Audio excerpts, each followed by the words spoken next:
Hi, welcome to the weekly tech news. I'm Rupendra. This is Curvature field. Let's start. Alright, so we'll start with literally the world's largest deal related to research journals. Apparently, India has gone for something called as a unified subscription for nearly 1,300 research journals. And this is called One Nation, One Subscription. And India will probably end up paying about $715 million over the next 3 years to about 30 global publishers. And the hope is to allow an estimated 18 million students, facilities, and researchers free access to all this information.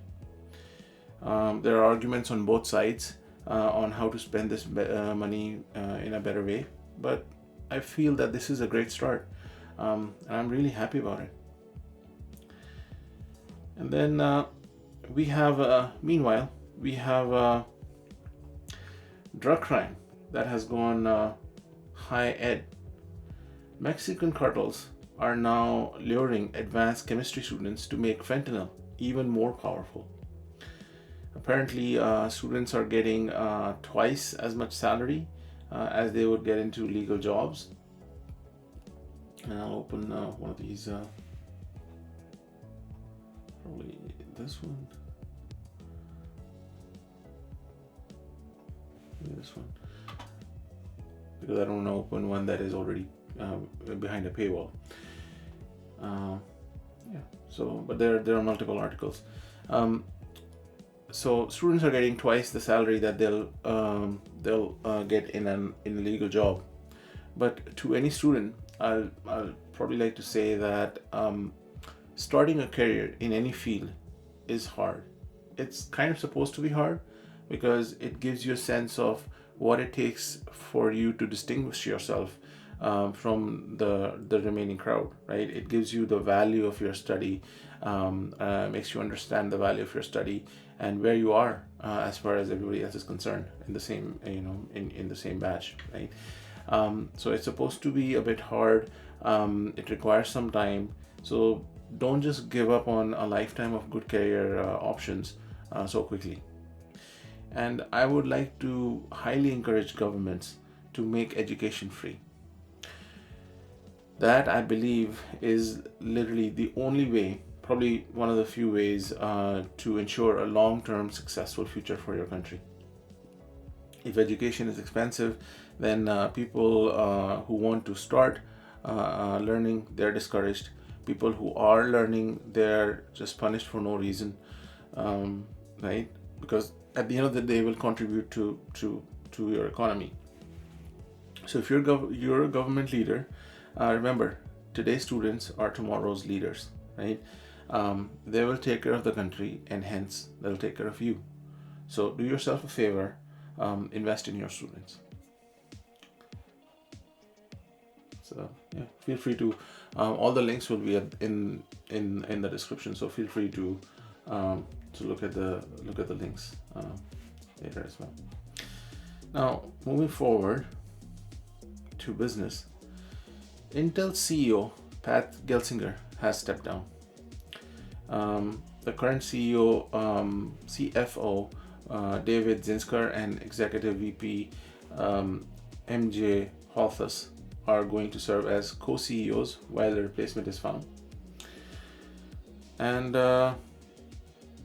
regardless, I feel whosoever they find, whenever they find, I feel Intel at this point should not just keep on relying on we are the affordable option anymore. They really need to do something substantial to gain that edge. Even their latest line of Arrow Lake processors seem to be kind of on the meh kind of a side. You can see YouTube videos for more detailed reviews on expert channels like Gamers Nexus or Durator EN, and again, all the links will be in description. But at the end of the day, take whatever I'm saying with a huge grain of salt, because I'm not really an expert on judging the internals of CPUs. But look at expert channels, look at what they're saying, and then probably you'll kind of reach the same conclusion.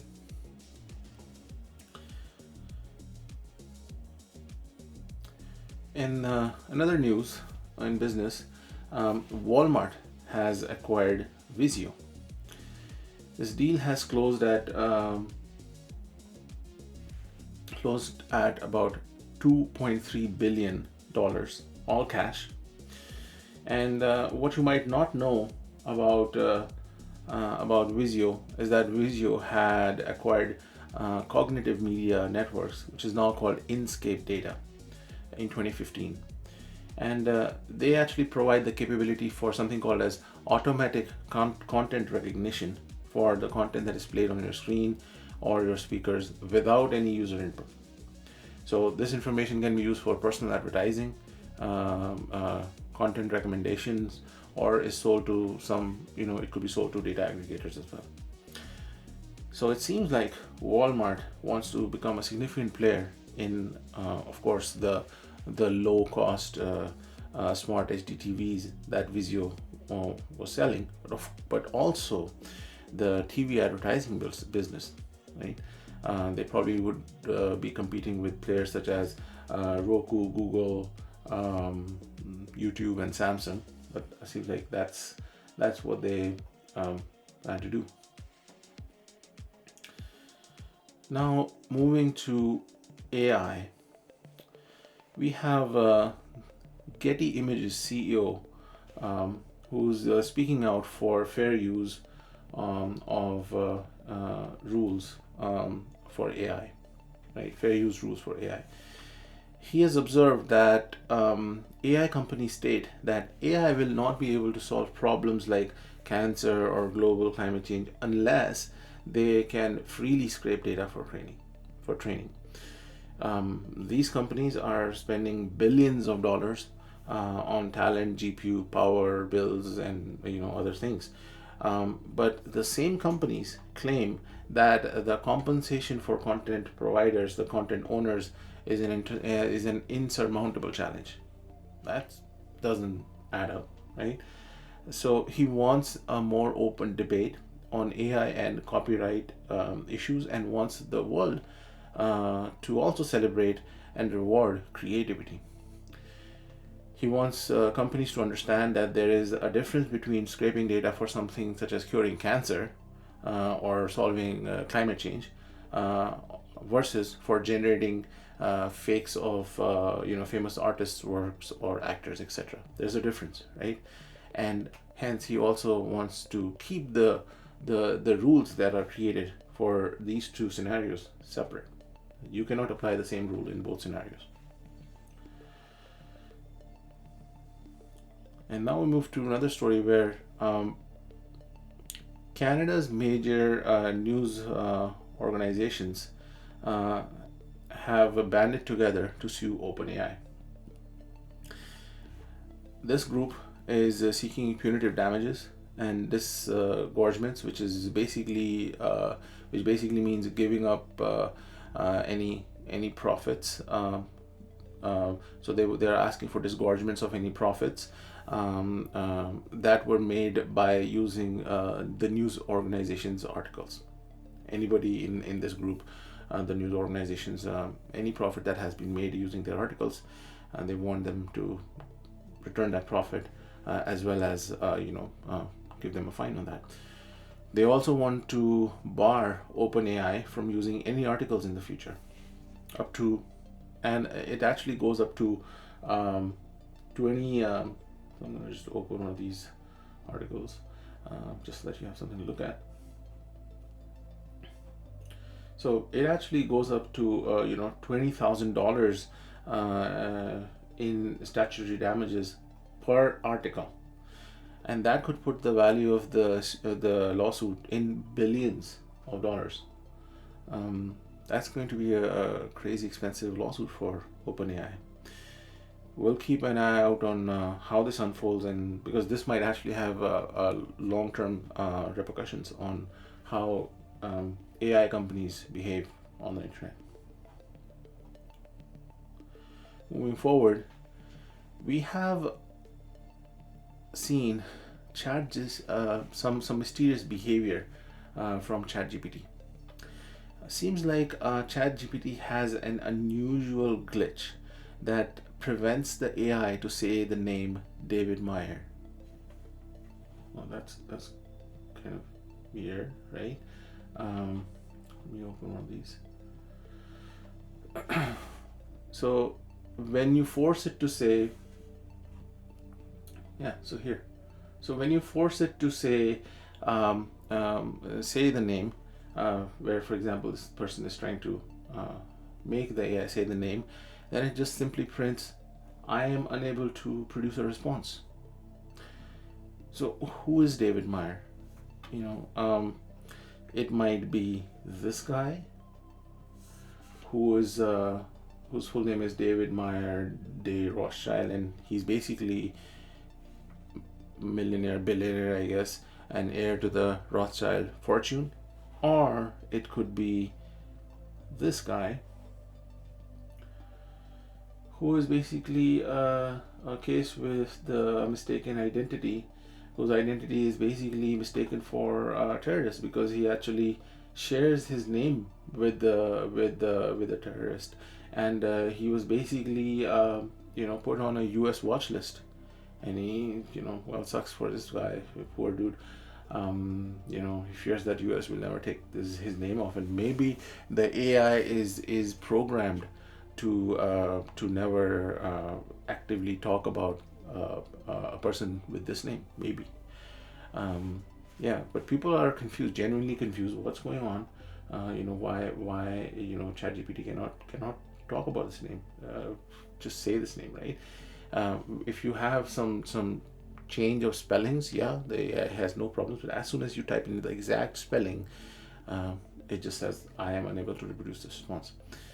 And this issue has raised concerns about AI companies trying to censor specific information from the public, because who knows what else is being censored, right? Moving forward to our environment section, we have to start with sort of a really sucky news. And the news is that the UN plastic treaty talks have ended without a deal. Basically, the talks ended on Sunday because the negotiators failed to resolve their differences and agree on how to move forward with the global plastic treaty. It seems like at the heart was a refusal by oil-rich nations to accept a deal that puts limits on the plastic production. So I kind of I'll just open the article as well. So I kind of get what they're saying, why they're saying that, at one point we're trying to reduce the oil usage, right? And then we're also saying, hey, we don't even want the plastics, and that's kind of like the leftover business, when you're not really actively selling oil. You can be making plastics out of the